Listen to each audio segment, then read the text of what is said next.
নমস্কাৰ এটো সেটো সময়ৰ সকলোকে স্বাগতম জনালো আজি হৈ যোৱা পৰীক্ষাটোৰ দ্বিতীয়টো এনসাৰ কি আগবঢ়াইছো মই পুনৰবাৰ কৈছো যে প্ৰশ্নখিনি আমি মৌখিকভাৱে সংগ্ৰহ কৰা গতিকে প্ৰশ্নটোত কিছু খেলিমেলি থাকিব পাৰে কিন্তু উত্তৰটো কোনো খেলিমেলি নাই হেখলৈকে চাব প্ৰথম প্ৰশ্নটো চাও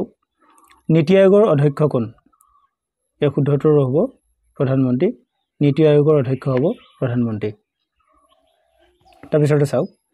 ৰাষ্ট্ৰপতি কোনে শপত বাক্য পাঠ কৰোৱায় ৰাষ্ট্ৰপতিক শপত বাক্য পাঠ কৰায় উচ্চতম ন্যায়ালয়ৰ মুখ্য ন্যায়াধীশ এটো শুদ্ধ উত্তৰ হ'ব 3 নম্বৰ প্ৰশ্নটো চাওক সিলভাৰৰ সাংকেতিক চিহ্ন কি সিলভাৰৰ সাংকেতিক চিহ্ন এজি 4 নম্বৰ প্ৰশ্নটো চাওক শান্তশিষ্ট হৃষ্টপুষ্ট গ্ৰন্থখন কোনে লিখিছিল গ্ৰন্থখন লিখিছিল ভবেন্দ্ৰনাথ শইকীয়া 5 নম্বৰ প্ৰশ্নটো চাওক লায়ন অফ মাইসুৰ বা মহীশূৰৰ সিংহ বুলি কাক কোৱা যায় তাৰ শুদ্ধটো হ'ব টিপু সুলতান 6 নম্বৰ প্ৰশ্নটো নুমলীগড় ৰিফাইনাৰী ক'ত অৱস্থিত নুমলীগড় ৰিফাইনাৰীটো গোলাঘাট জিলাত অৱস্থিত এটো সহজ প্ৰশ্ন আছিল 7 নম্বৰ প্ৰশ্ন তলৰ কোনটো এডভাৰ্ব যিকিটা অপচন দিয়া আছিল তাৰ শুদ্ধ অপচনটো হ'ব ডিপ ডিপটো এটা এডভাৰ্ব তাৰপিছতো চাওক পাঁচটা ক্ৰমিক সংখ্যাৰ যোগফল 95 95 আটাইতকৈ ডাঙৰ সংখ্যাটো কি ইয়াৰ শুদ্ধটো হ'ব 23 23 আটাইতকৈ ডাঙৰ সংখ্যা তাৰপিছতো চাওক সেউজীয়া সংকেতে কি সূচায়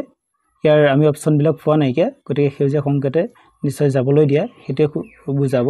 গতিকে এটো শুদ্ধ উত্তৰ হ'ব সেউজীয়া সংকেতে যাবলৈ দিয়া বুজাব 40 আৰু 100 ৰ ভিতৰত কিমানটা মৌলিক সংখ্যা আছে ইয়াৰ শুদ্ধটো হ'ব 30 টা 40 আৰু 100 ৰ ভিতৰত মৌলিক সংখ্যা আছে 30 টা 11 নম্বৰটো চাওক সহজ প্ৰশ্ন আছিল আটাইতকৈ পুৰণি বেদ কি আটাইতকৈ পুৰণি বেদ ঋগবেদ ইয়াৰ শুদ্ধটো হ'ব ঋগবেদ 12 নম্বৰটো চাওক হাইফেন চিহ্ন কোনটো বানানটো ভুল হৈ আছে এটো চিহ্ন হ'ব লাগিছিল চিহ্ন হাইফেন চিহ্নটো হ'ল যেটো চিন দিয়া আছে এটো হ'ল হাইফেন চিহ্ন 13 নম্বৰটো চাওক 5.0 pH ৰ দ্ৰব্যটো কি প্ৰশ্নটো হয়তো বেলেগ থাকিব পাৰে যিয়ে নহওক এই উত্তৰটো হ'ব অম্ল বা আমলিক 14 নম্বৰটো চাওক 3√8 ইয়াৰ মান কিমান হ'ব ইয়াৰ শুদ্ধ অপচনটো হ'ব শুদ্ধ উত্তৰটো হ'ব 24 15 নম্বৰটো চাওক ৰাজ্যসভাৰ অধ্যক্ষ কোন ৰাজ্যসভাৰ অধ্যক্ষ হ'ল উপৰাষ্ট্ৰপতি 16 নম্বৰটো চাওক নেশনেল ৱাৰ মিউজিয়াম ক'ত অৱস্থিত ইয়াৰ উত্তৰটো হ'ব নতুন দিল্লীত নেশনেল ৱাৰ মিউজিয়াম নতুন দিল্লীত অৱস্থিত 17 নম্বৰটো চাওক ফিশ আৰু ডগৰ কালেক্টিভ নাউন খুদিছে এটো হ'ব অপচনত যদি ফিশৰ স্কুল আছে স্কুল হ'ব বা সোল থাকিলে সোল হ'ব আৰু ডগৰ পেগ হ'ব গতিকে এটো যেটো অপচনত আছে হেতু শুদ্ধ হ'ব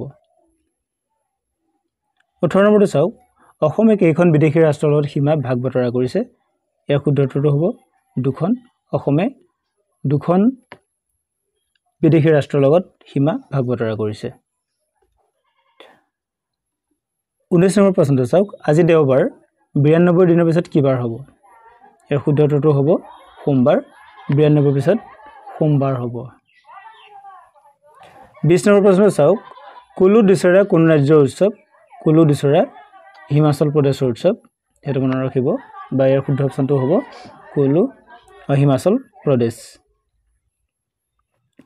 ভাৰতৰ একেবাৰে পশ্চিমত থকা ৰাজ্যখন কি ভাৰতৰ একেবাৰে পশ্চিম দিশত থকা ৰাজ্যখন হৈছে গুজৰাট 23 নম্বৰটো চাওক 80 আৰু 100 ৰ ভিতৰত থকা মৌলিক সংখ্যা কেইটা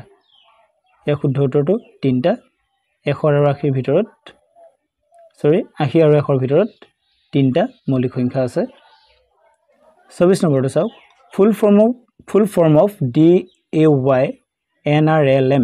ইয়াৰ ফুল ফৰ্মটো হৈছে DAYNRLM ৰ ফুল ফৰ্ম হৈছে দীনদয়াল উপাধ্যায় যোজনা নেশনেল ৰুৰেল লাইভলিহুড মিশন ঠিক আছে এটো ইয়াৰ শুদ্ধ অপচন হ'ব 25 to চাওক the powerhouse of